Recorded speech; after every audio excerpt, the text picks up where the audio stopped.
मेरा लक्ष्य यही है। पहला, शवयोगी को शिवयोगी बना दूं, तुम्हें अनंत से जोड़ना है। दूसरा, तुम्हारे भीतर की आवाज को मुक्त करूं और ताकत दूं। और तीसरा, तुम्हें याद कराऊं कि तुम अकेले हो ही नहीं। समस्या तब आती है जब मनुष्य को लगना शुरू हो जाता है कि वो अकेला है। गलती तुम्हारी नहीं। जीवन भर हम अपने आसपास के लोगों को खुशी देना चाहते नहीं चाहते। अपने माँ बाप को खुशी देना चाहते हैं, अपनी टीचरों को खुशी देना चाहते हैं। और हम देखते हैं, जब हम छोटे होते हैं ना, हम देखते हैं कि इन्हें खुशी देने के लिए हमें तो कुछ और बनना होगा, क्योंकि माँ बाप के सामने आ रहे हैं तो जैसे मित्रों के सामने वैसे बन के तो आ नहीं सकते। माँ बाप के अगर सामने आ रहे तो कुछ और बनना होगा। तो हम एक मुखौटा बनाते हैं, एक शिष्टाचारी बच्चे का, और जब माँ बाप के सामने आते हैं वो मुखौटा पहन लेते हैं। हाँ जी, ना जी। जब स्कूल जाते हैं तो एक और मुखौटा पहन लेते हैं। एक निर्माण करते हैं कि टीचर किस मुखौटे को देख के खुश होगी। तो जैसे ही अध्यापिका आई, गुड मॉर्निंग, मुखौटा है। वैसे थोड़ी तुम घर में तुम्हारा बच्चा आया, खड़े हो गए तान के, गुड मॉर्निंग सर, वो मुखौटा है। ऑफिस में जाते हो एक और मुखौटा बनाते हो, एक तुम्हारे बॉस के लिए, एक तुम्हारे एम्प्लॉय के लिए, एक तुम्हारे कोलीग के लिए। एक मुखौटा तुम बनाते हो भगवान के लिए, गुरु के लिए। मैंने खुद देखा, जब कभी भी मैं किसी से पूछता हूं तुम चाहते क्या हो, वो एक ही चीज बोलेगा, मोक्ष। और ये मुखौटा है, क्योंकि मैं जानता हूं जिस समय मैं चले जाऊंगा तब वो कुछ और बोलना शुरू हो जाएगा। फिर वो बोलेगा क्या चाहिए, डाबेली मक्खन मार के। मोक्ष केवल मेरे लिए था, मेरे सामने बोलने के लिए। क्या चाहिए, बस मेरे बेटे की शादी हो जाए। क्या चाहिए, मेरे बेटे की शादी हो गई, उसका बच्चा हो जाए।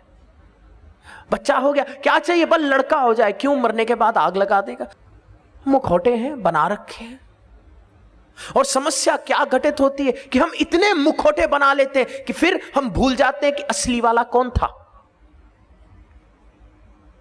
20-25 साल की उम्र तक हमने इतने मुखौटे बना दिए इतने लोगों के सामने कि फिर हम कंफ्यूज हो जाते हैं, फिर हम भूल जाते हैं। फिर हमें लगना शुरू हो जाता है कि इनमें से एक मुखौटा मैं हूं।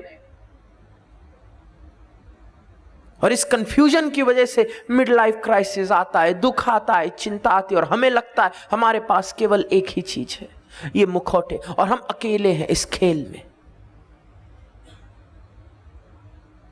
अगर इन मुखौटों के बीच तुम भूल गए तुम कौन हो, तो मैं तुम्हें याद कराना चाहता हूं, तुम अनंत से जन्मे हो और अनंत में लीन हो जाओगे। और उससे भी ज्यादा मैं तुम्हें याद कराना चाहता हूं कि तुम अकेले हो ही नहीं। अगर तुम्हें लगता है तुम अकेले हो तो तुम हताश हो। क्या फर्क है एक शिवयोगी में, एक शवयोगी में? क्यों बैठे हैं हम यहां पे साधना करने के लिए? बहुत साधारण है। अपने जीवन का उदाहरण देता हूं। मेरा बेटा कमरे में अकेला खेल रहा होता है, और खेलते खेलते उसको थोड़ा सा डर लगता है, बच्चा है ना, कि मैं अकेला हूं। दूर से चिल्लाता है, पापा। मुझे उसके पास जाने की भी जरूरत नहीं। मैं कहता हूं, हाँ बेटा। उसने मेरी आवाज सुन ली, वो खुश है, सांत्वना मिल गई, हाँ पापा है। वो मुझे देख नहीं सकता, दीवार है, मैं कहीं और हूं, वो कहीं और है, लेकिन बस एक आवाज सुनने में आ गया ना, पापा। हाँ, फिर खुशी खुशी खेल रहा है, मस्त। 1 घंटा और 2 घंटा और फिर हताश हुआ, क्योंकि बच्चा है ना। लग रहा है अकेला है, फिर चिल्लाता है पापा। मैं हाँ बेटा, फिर खुश, हाँ पापा है ना, पापा है ना। तो कोई मुझसे पूछता है कि शिवयोग का साधक रोज साधना क्यों करता है? मैं बताता हूं, हम भी जब अपना जीवन जी रहे होते हैं कभी कभार हताश हो जाते हैं, तो जब हम साधना करते हैं हम क्या कर रहे हैं? साधना में बस कह रहे हैं पापा।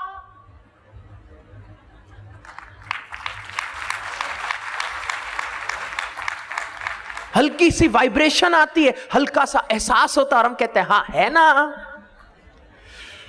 कभी कभार जोर की वाइब्रेशन आती है और हम कहते हैं हाँ पक्का है। फिर कॉन्फिडेंस आता है, कॉन्फिडेंस। और अगर ये एहसास नहीं है तो कॉन्फिडेंस, फिर हम जी क्यों रहे हैं? मतलब क्या है? पुनरपि जननम पुनरपि मरणम, मतलब ही क्या है? और तुम देखो जो व्यक्ति सबसे ज्यादा दुखी है, नकारात्मक है, उसने केवल एक काम नहीं किया ऊपर देख के पापा। उसको लगता है वो इस कमरे में अकेला है। जब एक व्यक्ति को लगेगा अकेला है तो वो हताश हो जाएगा, मेहनत करना ही बंद कर देगा, वो होपलेस है, होपलेस। उसको लगेगा जीवन में कुछ है ही नहीं। कभी कभार साधना में बस यही करना पड़ता है और जरूरत नहीं पप्पा दिखें, क्योंकि दीवार है ना बीच में, कर्मों की दीवार। एक शिवयोगी साधना के माध्यम से क्या कर रहा है? बस झांक के देख ही तो रहा है। और जब देखता है तो एक खुशी है, एक शांति है कि हाँ सब कुछ अच्छा है, मैं अकेला नहीं, मेरे पीछे गुरुमंडल की शक्ति है, मैं अकेला नहीं, मेरे पीछे मेरे गुरु का तेज है, मैं अकेला नहीं, मेरे पीछे मेरे भगवान का प्रेम है, मैं तो शक्तिशाली हूं, शिवमय हूं, शिवयोगी। और अगर ये एहसास है तो तुम जीवन में हताश नहीं होते, तुम खुश होते हो, तुम मुस्कुराते हो, क्योंकि तुम अकेले हो ही नहीं। अगर अकेले है तो भय है, समस्या आ गई। और अगर जानते हो अकेले नहीं तो ये भी जानते हो शिव अनंत। वाह कितने ज्ञानी हो। शिव अनंत,